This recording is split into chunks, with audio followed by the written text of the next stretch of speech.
몇 년 전입니다. 인터넷으로 본 기사가 아주 인상적이었어요. 기사의 제목은 이렇습니다. 하찮은 일이라도 죽게 하듯 하는 것이 하나님 나라 운동입니다라고 하는 기사였어요. 이 기사를 쓰신 분은 서울 백석대학 교회를 섬기시는 곽인섭 목사님이 쓰신 글이었습니다. 하나님 나라는 하늘 보좌가 있는 하나님 나라가 있고요. 그리고 예수님을 믿어 내 마음에 임하는 하나님의 나라가 있으며, 마지막으로 삶 속으로 뻗어가는 이 하나님의 나라가 있다라고 하는 그 정리를 하시면서, 하나님의 이 나라의 운동이 무엇이냐?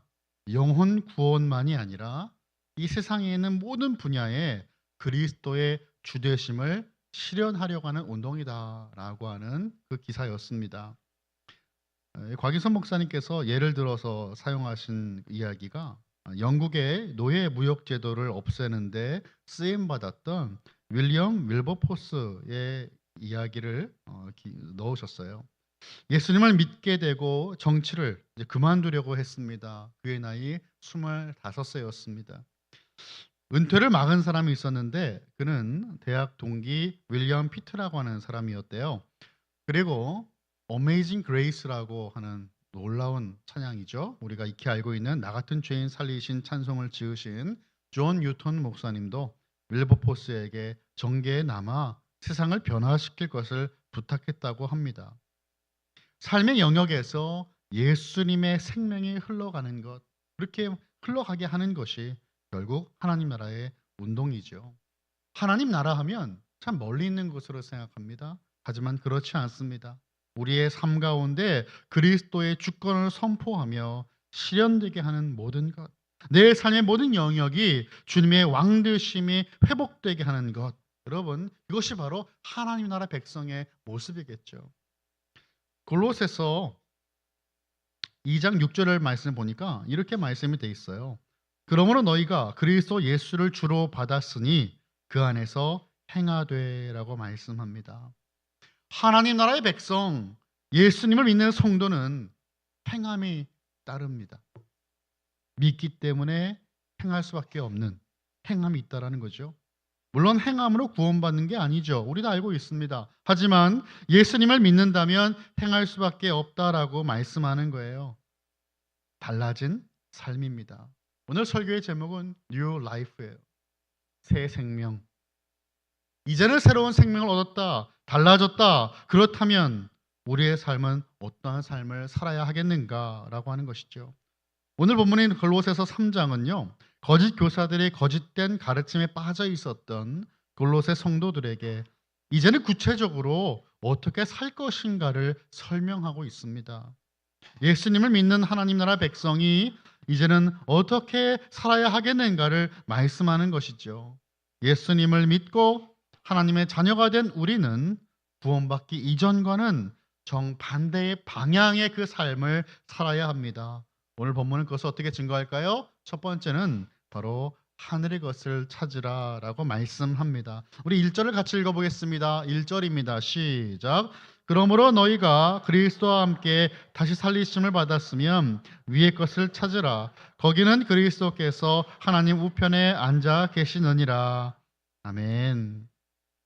여러분이 본문의 말씀을 가만히 보시면 이 본문이 조건문으로 되어 있다는 사실을 우리는 깨닫게 됩니다. 조건이 무엇이죠? 너희가 그리스도와 함께 다시 살리심을 받았으면이라고 말씀하고 있어요. 골로새 교회 성도들이 예수님과 함께 다시 일으키심을 받은 것에 그들이 동의하고 있다면 이제는 위의 것을 찾아야 한다라고 말씀하죠. 골로새서 2장 12절의 말씀을 우리 한번 또 같이 읽어보겠습니다. 2장 12절입니다. 시작. 너희가 세례로 그리스도와 함께 장사되고 또 죽은 자들 가운데서 그를 일으키신 하나님의 역사를 믿음으로 말미암아 그 안에서 함께 일으키심을 받았느니라. 아멘. 예수님을 믿는 신자, believer, 신자는 그리스도와 연합하여 십자가에 못 박히고 그리스도와 함께 다시 살아난 존재입니다. 옛 삶을 벗어버리게 되는 것은요, 성령으로 세례를 받고 그리스도와 함께 장사되고 그리스도와 함께 새로운 삶으로 일으킴을 받는 때입니다. 우리는 그것을 옛 삶이라고 이야기하고 새로운 삶이라고 구분하는 것이죠. 예수님은 장사된 지 사흘 만에 부활하셨습니다. 승천하셨고 현재 하나님 우편에 앉아 계세요. 그러므로 예수님과 연합하여 다시 태어난 그리스도인이라면 당연히 하늘에 속한 존재가 되는 거예요. 예수님이 하늘에 계시잖아요. 성도가 하늘에 속한 존재라면 당연히 땅의 것을 추구하지 말고 하늘의 것을 추구하는 것이 맞습니다. 우리 이어서 골로새서 2장 20절 말씀도 같이 읽어보겠습니다. 시작.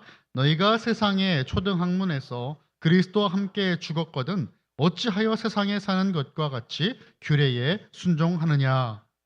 아멘. 이미 예수님과 함께 장사되었고요. 다시 부활의 생명을 얻은 우리가 세상의 것을 따를 수 없다라고 분명하게 바울은 말씀합니다. 그리고 오늘 본문 2절 동일한 것을 말씀하는 것인데요. 위의 것을 생각하고 땅의 것을 생각하지 말라. 계속 비교가 되고 있어요. 위의 것과 땅의 것을 함께 사용합니다. 1절의 말씀의 구조를 살펴보면 구원과 우리의 삶에 대해 몇 가지 통찰력을, 인사이트를 줍니다. 우선 예수님을 믿고 죄사함을 받는 것은 이 구원의 긴 과정에 참여하는 단순한 시작이다라는 것을 우리에게 알려주죠. 끝이 아니에요.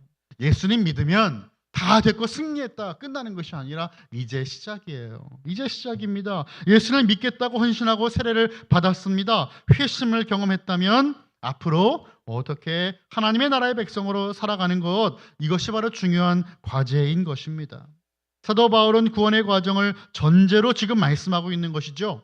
그리고 이 과정을 전제하며 구원의 과정이 지속적으로 이루어질 것을 말씀해요. 이 모든 과정들의 그 시작의 전제가 바로 예수님 믿는 거예요.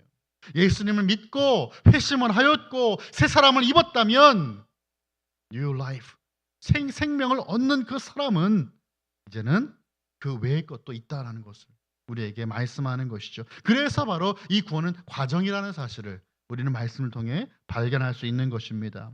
조건이죠.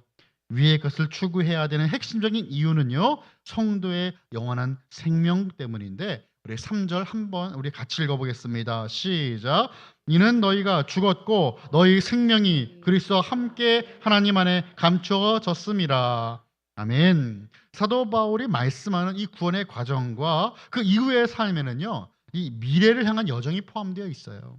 예수님의 재림 때에 부활의 몸을 입고 영원한 생명을 얻게 된다라고 하는 것입니다. 그리고 4절을 보니까 이렇게 말씀해요. 우리 생명이신 그리스도께서 나타나실 그때에 너희도 그와 함께 영광 중에 나타나리라라고 말씀하고 있습니다. 그래서 바울이 3절에서 너희의 생명이 그리스도와 함께 하나님 안에 감추어졌다라고 말씀하는 것이고요. 곧바로 이어서 예수님의 재림을 언급하면서 성도들도 그 함께 영광 중에 나타난다라고 말씀해요. 우리가 생명이 있다라고 말씀하는데 사실 생명이 이 땅 가운데서는 제한되죠. 우리 누구나 다 한 번 다 죽어요. 하지만 그 죽음 뒤에 있는 영원한 생명이 있다라는 것을 우리가 믿음으로 고백하지 않습니까? 그래서 말씀이 뭐라고 하냐면 하나님 안에 감춰졌다라고 말씀하는 것입니다. 그런데 이 감춰진 끝나는 것이 아니라 4절에서 예수의 재림을 언급하고 있어요. 그리고 영광 중에 나타날 것이다라고 말씀합니다. 이 말씀은 성도의 삶이 이미와 아직, 영어로 하면 already but not yet 이라고 하는 이 구원의 과정 속에 있음 우리에게 보여줘요. 우리 이미 구원이 시작됐어요. 그런데 우리의 구원은 완성되지 않았다라고 하는 것입니다. 그래서 구원이 시작됐지만 아직 완성되지는 않은 이 사이를 살아가고 있는 우리들이다, 과정을 살고 있다라고 말씀하는 것이에요. 예수님을 믿고 세례도 받고 그와 함께 죽고 함께 사는 것을 고백하는 이 성도 신자의 삶이 이제는 시작이다. 하지만 새 생명을 실제로 얻는 것은 예수님의 재림으로 인한 부활을 통해서다라고 우리에게 말씀하는 겁니다. 존 F 케네디가 미국의 대통령으로 취임했을 때 빌리 그레이엄 목사님을 백악관에 초청해서 이러한 질문을 던졌다고 합니다.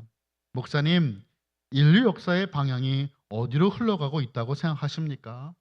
이때 빌리 그레이엄 목사님은 가지고 계셨던 이 성경책을 이렇게 드시면서 답을 하였습니다. 내가 가진 이 성경에 따르면 역사는 예수 그리스도의 재림을 향해 흘러가고 있습니다. 예수님은 다시 오실 것입니다. 그렇습니다. 예수님 분명 다시 오십니다. 4절의 말씀에 영광 중에 나타나리라라고 말씀하고 있어요. 영광이 예수님의 재림은 언급하면서 함께 상하고 있는 단어로 떠오르고 있어요. 예수님을 믿지 않는 자들은 예수님의 재림이 종말의 심판처럼 재앙이 될 것입니다. 하지만 예수님을 믿고 예수님의 재림을 소망하는 성도들에게는 예수님의 재림의 날은 영광의 날이 되는 것입니다. 자, 한번 정리해 볼까요? 크리스천의 삶은 복음으로 구원의 과정에 참여한다라고 하는 전제를 갖고 있습니다. 구원의 과정 역사 속으로 이미와 아직의 그 구원의 과정 속에 살고 있는 것입니다. 그리고 주님과의 관계에 집중함으로써 이 구원의 완성을 기대하고 이 땅의 어둠의 영역이 아니라 하나님의 그 나라에 속한 자들, 그 하나님 나라를 추구하며 사는 것입니다. 사랑하는 성도 여러분, 하늘에 속한 존재이지만 여전히 땅의 것을 추구하는 골로새 성도들에게 이제 어떤 삶을 살아야 할지 사도 바울은 권면하고 있어요. 성도는 영적으로 그리스도와 연합한 존재이기 때문에 세속적인 가치를 추구하면 안 됩니다. 이제는 말씀의 통치를 받는 하늘 시민으로 살아가는 것이에요. 여러분 1절의 말씀 보면요, 위에 있는 것을 찾으라라고 말씀하고 있습니다. 근데 이 말씀을 NIV 영어 성경으로 보면 한글로 또 다시 번역하면 이렇게 돼요. 내용이 위에 있는 것들에 너희의 마음을 두라라고 말씀하고 있어요. 위에 있는 것을 찾으라, 이 말씀을 NIV 영어 성경은 위에 있는 것들에 너희 마음을 두라 이렇게 번역하였습니다. 위의 것을 찾는 것이 사실은 마음을 하늘에 두는 것과 같다라는 것이에요. 마음은 늘 존재의 중심으로 성경에 나타납니다. 예수님은 제자들에게 말씀하셨습니다. 마태복음 6장 20절부터 21절까지의 말씀 우리 한번 같이 읽어보겠습니다. 화면을 보시고 시작. 오직 너희를 위하여 보물을 하늘에 쌓아두라. 거기는 좀이나 등록이 해하지 못하며 도둑이 구멍을 뚫지도 못하고 도둑질도 못하느니라. 내 보물이 있는 곳에는 내 마음도 있느니라. 아멘. 하늘에 보물을 쌓아두라고 말씀하시면서 보물이 있는 곳에 마음도 있다라고 말씀하는 것입니다. 위에 있는 것, 그것에 마음을 두고 그것을 향하고 이것을 찾으며 추구하는 그 모습을 우리에게 보여주고 있어요. 이렇게 하늘의 것을 추구하고 찾는 저와 여러분 되시기를 예수님의 이름으로 축원합니다. 두 번째는 땅의 것을 죽이라라고 말씀하고 있습니다. 5절은 제가 보겠습니다. 그러므로 땅에 있는 지체를 죽이라. 그 음란과 부정과 사욕과 악한 정욕과 탐심이니 탐심은 우상 숭배니라. 아멘. 그러므로라고 이제 5절이 시작되는데요. 접속사를 사용하면서 예수님을 믿는 이 성도의 삶에 대한 구체적인 권면을 말씀해요. 하늘을 찾는 자들과 떨어져 있는 것이 아니라 하늘을 찾는 그 자들이 추구해야 되고 행해야 되는 말씀이 무엇이냐? 바로 이 땅에 있는 지체를 죽이는 것이라고 말씀하는 것입니다. 사도 바울은 우선 버려야 될 부정적인 요소를 다루고 있는데요. 첫째로 땅 위에 있는 지체들을 죽이라라고 명령하고 있어요. 그리고 5가지 죄악들을 나열하는데 음행, 더러움, 정욕, 악한 욕망, 탐심을 예로 듭니다. 먼저 땅에 있는 지체라고 하는 표현은요, 말씀드린 것처럼 하늘에 있는 것과 철저하게 대조되는 것입니다. 어둠의 영역에 속한 것이에요.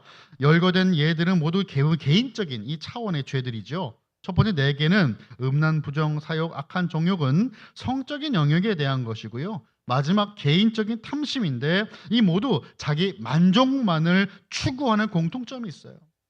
나를 만족시키는 것, 나를 기쁘게 만들어 줄 수 있게 여겨지는 것, 이것들이 지금 땅에 있는 지체라고 언급되고 있는 것입니다.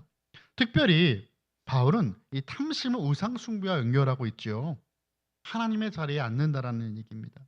예배 대상이 된다는 얘기예요.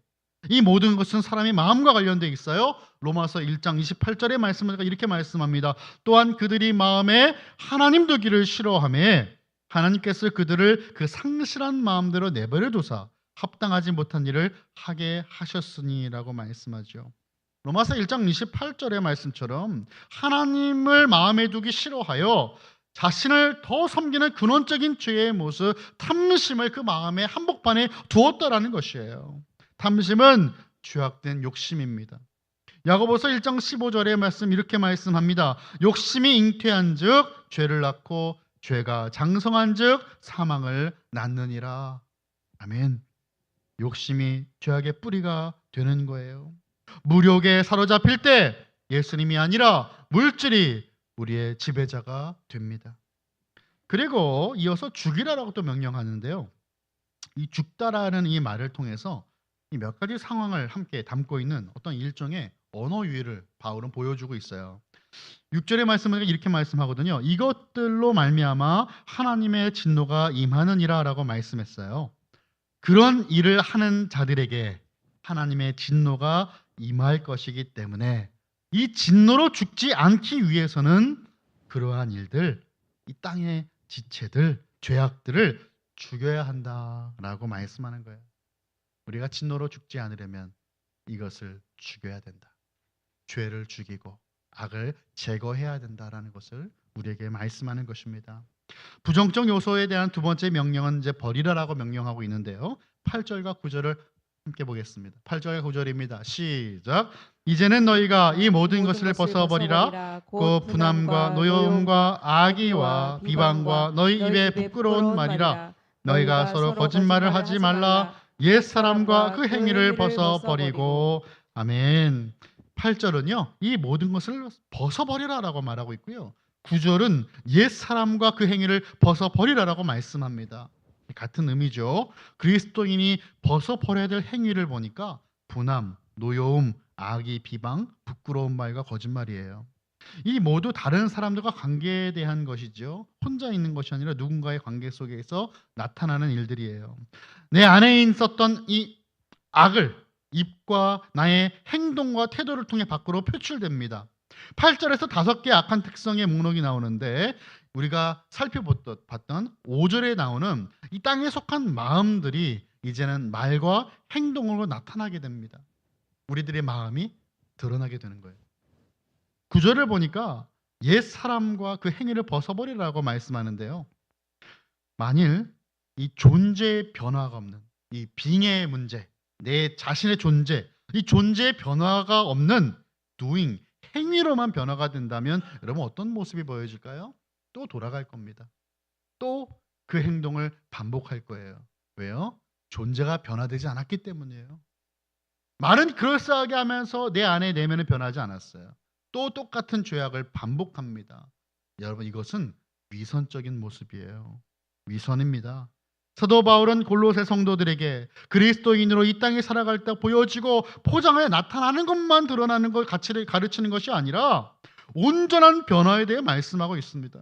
성도는 옛사람을 완전히 벗어버리고 새 사람으로 태어나는 사람이다라는 것이죠.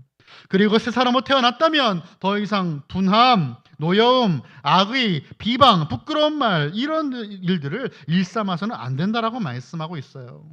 바울은 성도들에게 그럴듯한 위선적인 행위가 아니라 새로운 사람, 새 사람, new self로 살아가야 된다. 그 거룩한 삶을 말씀하고 있어요. 바울은 이런 것을 버려야 하는 그 이유를 무엇이라고 지금 말씀하고 있습니까? 말씀을 읽어보니까요. 새 사람을 입었기 때문이라고 말씀합니다. 땅에 속하지 않고 하늘에 속한 새 사람을 입었기 때문에 모두 죽이고 버려라 라고 말씀합니다. 자, 마지막으로 그렇다면 차별 없는 새 사람을 입으라 이 말씀을 한번 살펴보겠습니다. 우리에게 말씀하는 거듭난 성도가 달라져야 될 점이 바로 공동체성이 생겼다라고 하는 것인데요. 모두 새 사람을 입으라라고 하는 이 새 사람만 보면 내 자신에게 초점이 좀 맞춰지는 것 같아요. 우리가 새 사람이 됐다, 내가 새 사람이 됐다가 먼저인 것 같은데 사실 사도 바울은 공동체를 말씀하고 있다라는 사실을 우리는 기억해야 되겠습니다. 우리 10절의 말씀 한번 보겠습니다. 10절 시작. 새 사람을 입었으니 이는 자기를 창조하신 이의 형상을 따라 지식에까지 새롭게 하심을 입은 자니라. 아멘. 하나님의 새 창조로 하나님 나라에 새롭게 태어난 존재가 되었기 때문에 나만이 아니라 다른 이도 그렇게 태어났기에 우리는 서로가 서로에게 그렇게 하나님의 새 사람으로 대해 줘야 한다는 것을 말씀해요. 여러분 이 말씀이 왜 나왔을까요? 아까 우리가 말했던 8절과 9절에 이 세상의 것들을 다 자르고 버리는 이 모든 것이 관계 중심적인 말이었기 때문이에요. 내 내면에는 마음의 악함이 드러나서 누군가에게 상처를 주고 누군가를 정죄하며 누군가의 관계가 문제가 생기는데 이 모든 것들이 사실은 우리 모두가 새 사람 공동체가 되었다라고 하는 이 놀라운 열매가 있기 때문에 지금 이 바울은 이렇게 새 사람이라고 하는 단어를 사용하고 있는 것입니다. 나만 변한 게 아니라 우리 모두가 함께 변하지 않았습니까? 우리 모두가 새 사람 아닙니까? 그 말이에요. 그래서 여러분 11절을 제가 또 보겠습니다. 거기에는 헬라인이나 유대인이나 할레파나 무할레파나 야만인이나 수구디아인이나 종이나 자유인이 차별이 있을 수 없나니 오직 그리스도는 만유시요 만유 안에 계시니라. 아멘. 예수님 안에 차별이 없다라는 것입니다. 여러분 이것이 바로 예수님 안에서의 새로운 공동체, 새로 태어난 뉴 라이프, 새로운 생명들이 함께 모여져 있는 새 사람 공동체의 모습이에요. 학벌, 내가 얼마나 소유하고 있는가, 내가 어디에 사는가, 우리 자녀들은 어떠한가 그런 문제들이 아니라 하나님 안에서 우리 모두가 하나님의 자녀라고 하는 그 사실 하나만으로 함께 동등해지는 그 공동체, 바로 새 사람 공동체예요. 하나님이 우리를 그렇게 봐주시지 않습니까? 하나님이 그렇게 우리를 판단하시지 않습니까? 우리가 얼마나 예수님을 믿었고 얼마나 많은 봉사를 했고가 아니라 하나님 앞에서 예수님 믿는 거 그 단 하나만으로 우리를 보신다라는 거잖아요. 예수님과의 관계성만 보시고 우리를 대해 주세요. 하나님이 자녀로 삼아 주셨어요. 그렇다면 하나님께서 우리를 대하실 그 관계성을 보는 것처럼 우리도 성도들과의 관계 속에서 다른 것은 보지 않고 예수님과의 관계만을 바라봐야 한다라는 것이죠. 9절에서 말씀하는 것처럼 너희가 서로, 이 서로란 말이 쓰였죠. 서로가 서로에게 하나님께서 우리를 바라보신 관점에서 우리도 동일하게 대해야 한다라는 것을 말씀합니다. 우리 모두는 하나님의 형상으로 창조되어 예수 그리스도와 연합된 새 창조물입니다. New creation이에요. 오늘 보면 10절에서 말씀하시는 새 사람은 말씀드린 것처럼 하나님의 은혜로 새롭게 창조된 피조물들입니다. 본문의 새 사람은 단지 한 명의 개인의 그 한 사람을 지칭하지 않아요. 본문에서 새 사람은 공동체를 의미하고 있어요. 5절부터 11절까지를 보십시오. 너희라고 기록된 대상이 계속 반복됐잖아요. 모두 공동체를 의미하는 복수 형태로 기록되었습니다. 교회의 공동체를 의미하는 거예요. 그러니까 10절에서 너희가 새 사람을 입었으니 라고 하는 이 새 사람은 한 사람이 아니라 새 사람 공동체를 의미합니다. 성도는 이제 단순하게 개인의 윤리만을 실천하기 위한 살아가는 존재가 아니라 예수님과 연합하여 하나님 나라의 공동체 윤리를 함께 실천해야 될 존재다라는 것이죠. 공동체 안에 어떤 차별이나 불평등이 존재해서는 안 되는 것입니다. 말씀을 정리합니다. 하늘의 것을 찾고 추구하시기를 간절히 축원합니다. 우리가 사랑하고 연합한 예수님이 하늘에 계시기 때문입니다. 땅의 것을 죽이고 버리시기를 축원합니다. 우리는 땅이 아니라 하늘에 속한 존재입니다. 차별 없는 새 사람을 입으시기를 축원합니다. 하나님의 형상을 따라 새롭게 창조된 우리가 한 공동체인 새 사람이 되었습니다. 예수 그리스도의 아름다운 모습을 매 순간 닮아가며 그분의 모습만을 본받아 하나님 기뻐하시는 하나님 나라 백성으로 살아갈 수 있는 저와 여러분 되시기를 간절히 축원합니다. 우리가 하나님 나라를 추구해야 돼요. 땅의 것을 버려야 돼요. 한 사람, 새 사람을 입어야 됩니다. 여러분, 이것이 어떻게 가능한가요? 우리는 그 과정을 살펴봤는데 예수님 믿는 것을 시작했다 그랬잖아요.